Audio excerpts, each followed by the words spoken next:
जय हिंद दोस्तों, आप सभी का मैथ अड्डा भाई रवि यादव पर हार्दिक स्वागत एवं अभिनंदन है। जैसा कि आप लोगों को पता होगा, हम लोग क्लास 6 की मैथ एनसीईआरटी का सॉल्यूशन कर रहे थे। तो आज हम लोग चैप्टर नंबर 3 को पढ़ेंगे। सबसे पहले हम लोग इसके थियरी जो दी गई है उसे देखेंगे, उसके बाद इसके जो क्वेश्चन है उसे सॉल्व करेंगे। ठीक है। यदि आप लोगों को कोई डाउट होता है तो आप लोग कमेंट बॉक्स में कर सकते हैं, और कोई क्वेश्चन होता है तो आप लोग उसे उसकी फ़ोटो खींच के हमारे उसमें एक नंबर दिया गया है उस पर सेंड कर सकते हैं। ठीक है। आपको सॉल्यूशन एक से दो दिन लगेगा, टाइम उतने में मिल जाएगा। ठीक। और जाइए चैनल पे ज़्यादा से ज़्यादा लाइक शेयर तथा सब्सक्राइब करिए। आइए चलते हैं इसके चैप्टर नंबर 3 पे। जैसा कि आप लोगों के सामने दिया गया है, पहला ये थियरी दिया गया है क्वेश्चन में। ठीक है। आप लोगों के बुक में फिगर दिया गया है इस प्रकार का। कंचे, इसको बोला गया है कंचे, यानी कि जो गोली होती है उसे कंचे बोलते हैं। तो मान लीजिए एक कंचा, दो कंचा, 3, 4, 5 तथा 6 कंचे दिए गए हैं। उसको पंक्ति तथा कॉलम में व्यवस्थित किया गया है। अब पूछेंगे आप लोग कि पंक्ति क्या होती है तथा कॉलम क्या होता है। ठीक है। कॉलम या स्तंभ, जैसे ऐसे जो होता है पंक्ति होती है। मान लीजिए एक पंक्ति हो गया, दूसरी पंक्ति हो गई, तीसरी पंक्ति, चौथी, पांचवी, छठवीं। यानी कि इसमें पूछा गया है कितनी पंक्तियां हैं तथा कितने कंचे हैं। कंचे मतलब कितनी गोलियां हैं। ठीक है। तो पंक्तियां जो ऐसे ऐसे होती हैं लाइन में, जब आप लोग लिखते हैं कॉपी में भी आपकी पंक्तियां होती हैं। जो कॉलम बना होता है वो पंक्ति होती है, जो ऐसे पड़े हुए कॉलम होते हैं उसे पंक्ति कहते हैं। ठीक है। ये वाली लाइन यहाँ पे देखिए, ये वाली जो लाइन होती है पंक्ति कहते हैं। अगर ये ऐसे आप लोग लिखते हैं तो उसे कॉलम कहते हैं। ठीक है। तो यहाँ पे ऐसे पूछा गया कितनी पंक्तियां हैं इसमें। ठीक। तो आप लोग बताइए इसमें कितनी पंक्तियां हैं,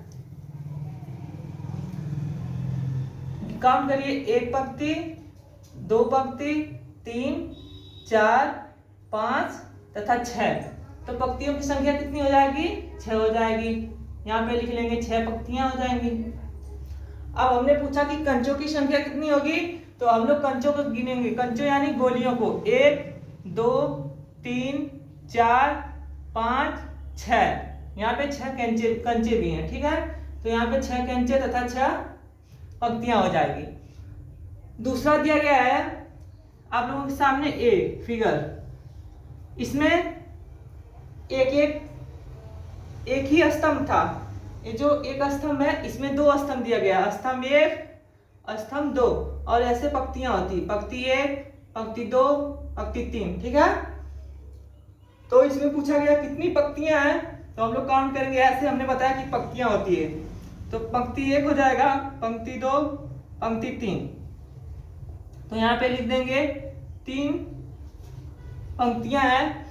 अब इसमें पूछा गया है कंचे कितने हैं, यानी कि गोलियां कितनी हैं। ठीक है।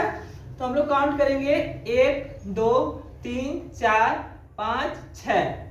तो यहाँ पे 6 कंचे हैं, तो यहाँ पे लिख लेंगे 6 हो जाएगा कंचे अर्थात गोलियां। ठीक।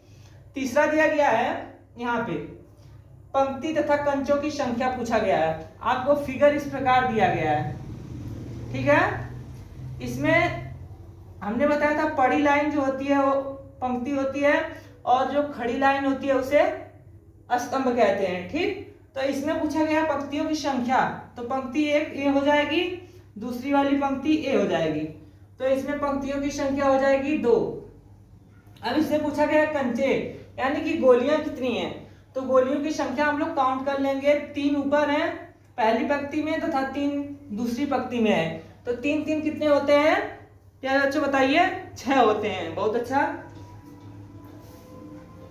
यहाँ पे 6 कंचे हो जाएंगे। किसने जवाब दिया था?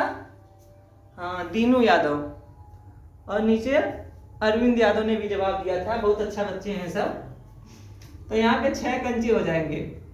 इसी प्रकार चौथा दिया गया है फिगर इस प्रकार, और इसमें भी पूछा गया है, क्या पूछा गया है? पंक्तियां तथा कंचों की संख्याएं बताना। ठीक है।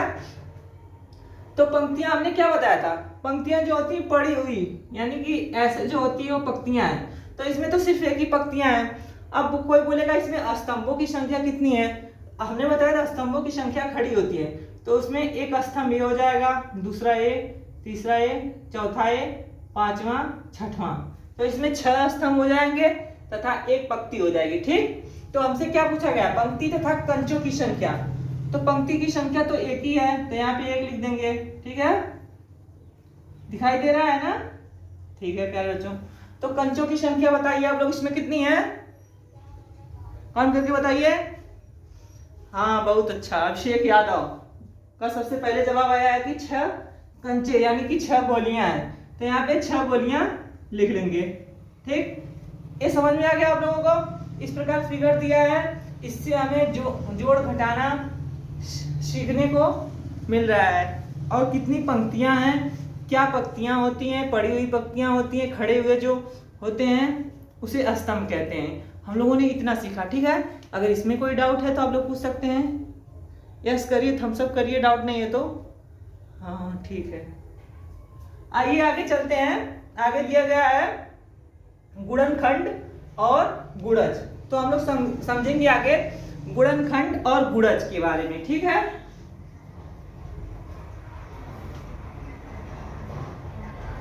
मान लीजिए यहाँ पे संख्या है,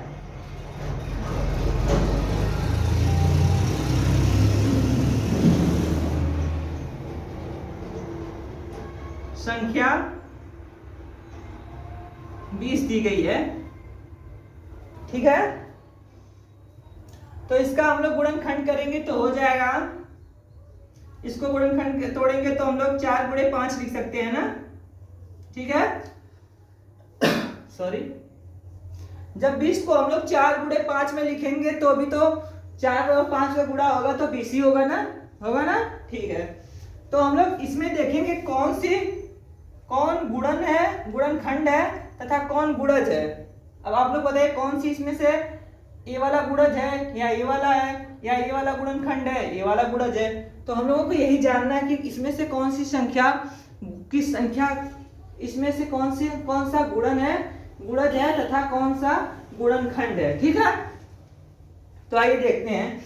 जैसा कि यहाँ पे 20 दिया गया है, 20 संख्या को हम लोगों ने 4 × 5 में तोड़ दिया, यानी कि 4 गुणे 5 में तोड़ दिया। तो हम कहेंगे कि जो 20 है इस संख्याओं का गुणज है। जो 20 है 4 × 5 का गुणज है। यहां पे लिख लेंगे गुणज।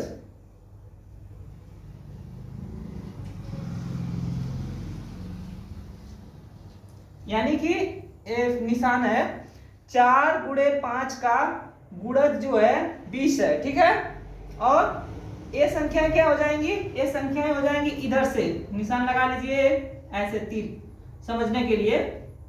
जो 4 × 5 है वो संख्या 20 का, यानी कि संख्या 20 का 4 × 5 जो है हो जाएंगी, क्या हो जाएंगी, गुणनखंड हो जाएंगी। क्या होंगे, गुणनखंड। ठीक है, तो यहां से आप लोगों को ये समझ में आया होगा कि एक संख्या दी गई है 20, जिसको हम लोगों ने 4 × 5 में तोड़ लिया।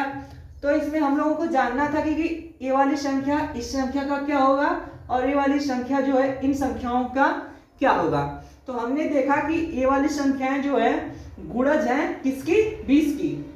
ये वाली संख्या गुणज है 20 की, और 20 जो है इन संख्याओं का गुणनखंड है। ठीक है, समझ में आ गया ना यहां तक। चलिए आगे चलते हैं।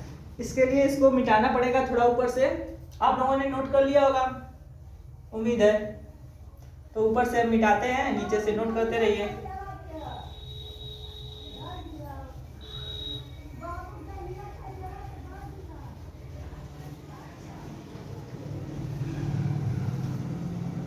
इसको फटाक से नोट कर लीजिए, तब मिटाएंगे। अब इसमें नोट लगाइए।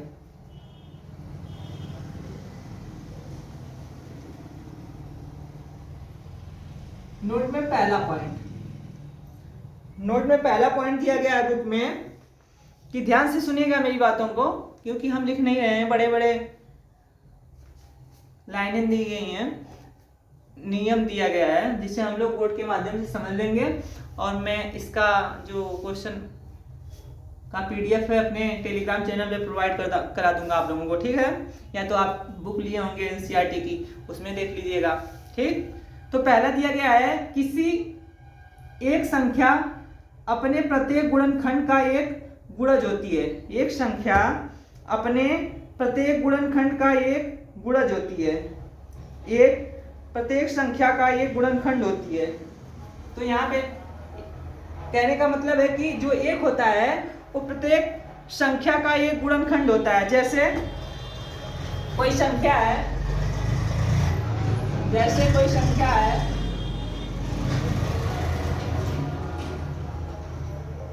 मान लीजिए संख्या 6 है या संख्या 7 है, ठीक है। तो हमने बोला कि एक जो होता है प्रत्येक संख्या का एक गुणनखंड होता है। तो इसे हम लोग गुणनखंड कैसे समझेंगे? तो इसको लिख सकते हैं हम लोग 1 इंटू 6 और इसको लिख सकते हैं 1 इंटू 7। जब हम लोग ऐसा करेंगे, इन संख्याओं में एक का गुणा करेंगे तो कोई प्रभाव पड़ेगा नहीं। फिर हम लोग इसको बराबर करके जब लिखेंगे तो 6 का 6 आ जाएगा, यहाँ पे आ जाएगा 7 एकम 7। तो जो पहली हमने संख्या लिया था और जो संख्या आई, दोनों संख्याएं सेम है, इसलिए एक का गुणनखंड करने पर कोई प्रभाव नहीं पड़ता है और सभी संख्याओं का जो एक होता है वो गुणनखंड हो जाता है, ठीक है। दूसरा दिया गया है प्रत्येक संख्या, दूसरा दिया गया है प्रत्येक संख्या स्वयं अपना एक गुणनखंड होती है।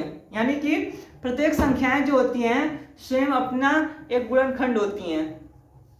आइए उसको भी देख लेते हैं। अब इसको मिटा देते हैं।